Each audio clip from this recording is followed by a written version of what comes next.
Bonjour et bienvenue sur la TV de Sandrine Couder. Alors, je suis Sandrine Couder, je suis psychanalyste, experte en psychologie positive, coach en développement personnel et aujourd'hui, je vous fais cette vidéo pour savoir quel est votre taux de positivité. Alors, j'espère que vous allez bien. J'ai la joie de vous faire partager cette vidéo sur la psychologie positive. Pour ceux qui ne me connaissent pas, abonnez-vous à ma chaîne, mettez un pouce en l'air si cette vidéo vous plaît, pour tous ceux qui le souhaitent. Likez et partagez.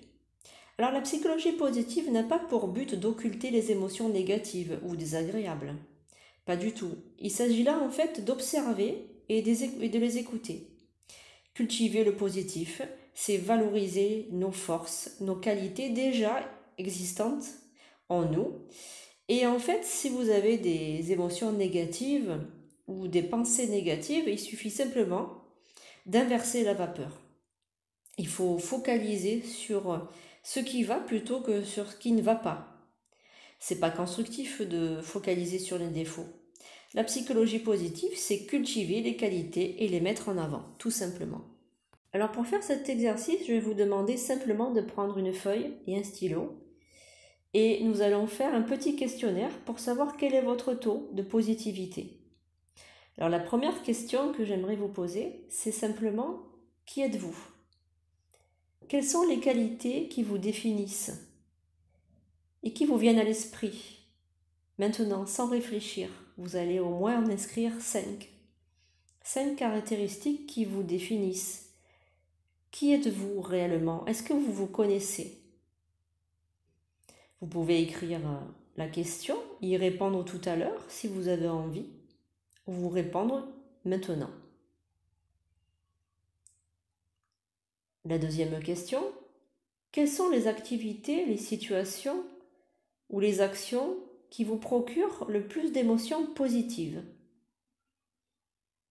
Vous pouvez maintenant répondre en donnant 3 situations au minimum. Je répète la question, quelles sont les activités, les situations ou les actions qui vous procurent le plus d'émotions positives? Vous pouvez répondre maintenant ou tout à l'heure. Troisième question, aimez-vous apprendre de nouvelles choses? Notez une liste de domaines qui vous intéressent ou que vous souhaitez découvrir, et que vous avez découvert pendant le confinement. Pendant le confinement, nous avons eu suffisamment de temps pour apprendre de nouvelles choses, donc vous pouvez lister les nouvelles choses que vous avez apprises ou que vous avez envie d'apprendre.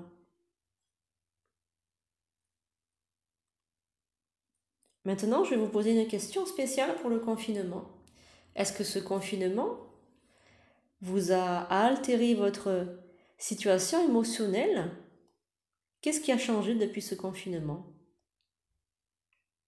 Est-ce que ce confinement a changé quelque chose émotionnellement en vous? Notez-le.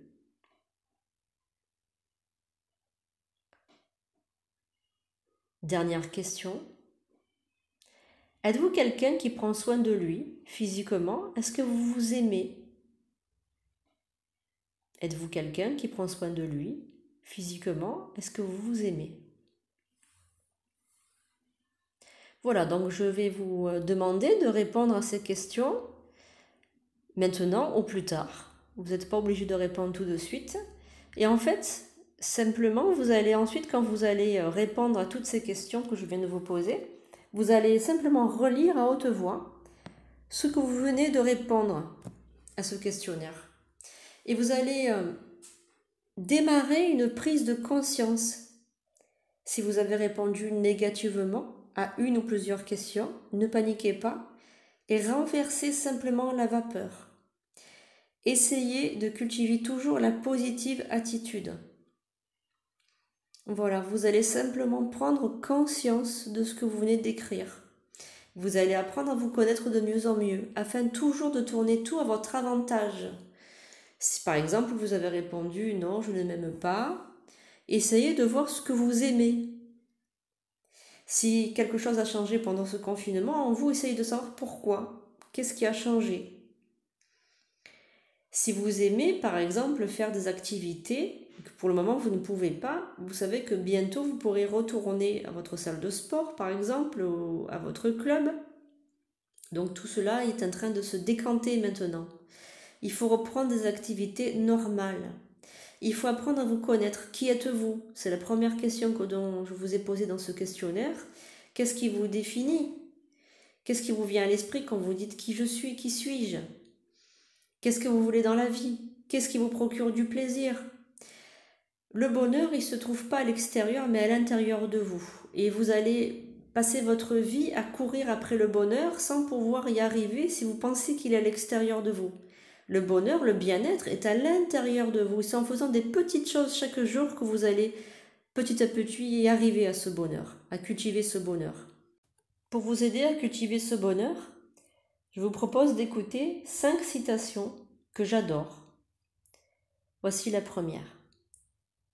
La vie, ce n'est pas d'attendre que les orages passent, c'est d'apprendre à danser sous la pluie.